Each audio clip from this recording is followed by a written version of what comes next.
কার রিজিক কোথায় লেখা থাকে সেটা উপরওয়ালা ছাড়া কেউই জানে না। আমরা সবকিছু নিজেদের মতো করলেও রিজিক কোথায় আর কার বিয়ে কোথায় হবে এটা কিন্তু আমরা কখনোই নির্ধারণ করতে পারি না। আর মৃত্যু সে তো বহুদূর। আজকে যেটা হয়েছে সেটা কল্পনার বাইরে ছিল। আগে আপনাদেরকে দেখায় আমার বোনের কতগুলো হাঁস আছে, তার সাথে অনেকগুলো মুরগিও আছে। ওদের মোটামুটি অনেকগুলো হাঁস মুরগির একটা খামার আছে ছোটখাটো। আমার বোন গেছিল আমার বাসায়, ভাবছি আমাদের বাসায় বসে আমরা একটা খাওয়া দাওয়ার আয়োজন করব, কিন্তু আজ সকালে হঠাৎ করে ওর শাশুড়ি বলে যে সে নাকি ওর দেবরের শালার বিয়েতে যাবে। আমার বোন ভাবলো আমার তো অনেকগুলো হাঁস মুরগি, যেহেতু আমার শাশুড়ি দেখাশোনা করে, সে না থাকলে হাঁস মুরগির সমস্যা হইতে পারে বা চোরেও নিয়ে যেতে পারে। এই জন্য আমাদের বাসা থেকে একদম তাড়াহুড়ো করে চলে আসে। যখন আমরা আসি তখন বাজে 1:30। ওই 1:30টার সময় আমরা কি করব কি না কি করব সেই চিন্তা করে কুল পাচ্ছিলাম না। কারণ বাড়িতেও আমি একদমই রান্নাবান্না করি নাই, কারণ আমাদের বাড়িতে আজকে একটা খাবার আয়োজন ছিল, সেটাও ক্যান্সেল হয়ে গেছে। আর ভাইয়া একটা তার খামার থেকে মুরগি দিল আর খিচুড়ি রান্না করতে বলছে, আর সাথে ডিম ভুনা আর বেগুন ভাজি। আর এই দেখেন আমি চুলার জালটা একদমই ধরাতে পারতেছি না। আপু আমাকে কতগুলো লাকড়ি দিল। এই যে পাতাগুলো দেখতেছেন এত শুকনো ছিল, সাথে সাথে একদম জ্বলে উঠছে। আমার চুলায় রান্না করার অভ্যাস একদমই নেই, আপুরও নাই, কিন্তু কিছু করার নাই, কারণ ওদের গ্যাসটা হঠাৎ করে শেষ হয়ে গেছে। উপায় না পেয়ে আমাদের চুলায় ধরাতে হলো। কপালে যা ছিল সেটাই হবে। আপু যে রান্না করবে, ওর কোলে ওর ছোট বাচ্চা ছিল, ওইটার কারণে কিছুই করতে পারে না, একদম ছোট 4 মাসের। আমি বললাম তুই বসে থাক, আমি রান্না করব। কি হয়েছে, মেয়েদের সব জানা দরকার, সব শেখা দরকার। কারণ যে মেয়েটা বাবার বাড়ির রাজধানী থেকে সে একসময় শ্বশুর বাড়িতে গিয়ে অনেক কাজ করে, এই কাজ সে কখনো করেও নি বা কল্পনাও করেনি যে তার এই কাজ করতে হবে।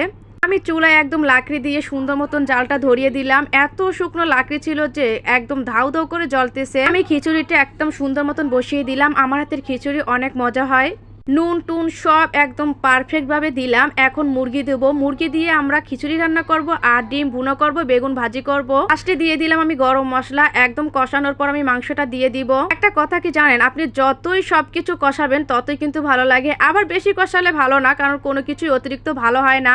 তো আমার মাংসটা একদম কষানো শেষ, আমি আবারও পানি দেব। আবারও পানি দিয়ে ভালোভাবে কষিয়ে নেব, তাহলে একটা মশলার কাঁচা ঘ্রাণ আসবে না। আমি পানি দিয়ে দিলাম। এদিকে দেখেন আমার দুলাভাই কি করছে, তাদের পাশেই ছিল একটা নদী, নদী থেকে কি সুন্দর তাজা মাছ ধরে আনছে। মাছগুলো দেখতে এত লোভনীয় ছিল যে মনে হয় কাঁচা খেয়ে ফেলে, একদম লাফাচ্ছে, মানে একদমই তাজা, এইমাত্র ধরে নিয়ে আসছে।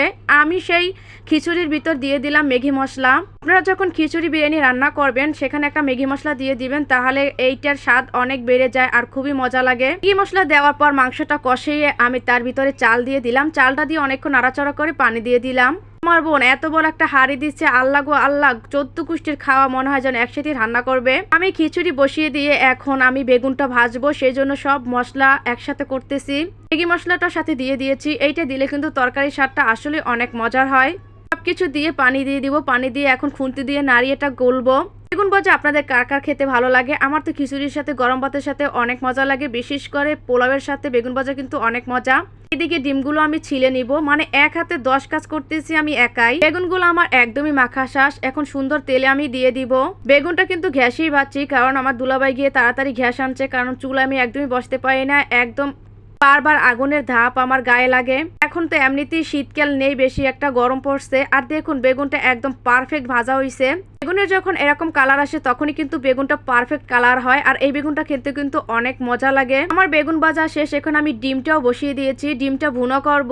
এখন দেখেন কালারটা ভালো আসে না, যখন রান্না করছি তখন কিন্তু ভালো ছিল।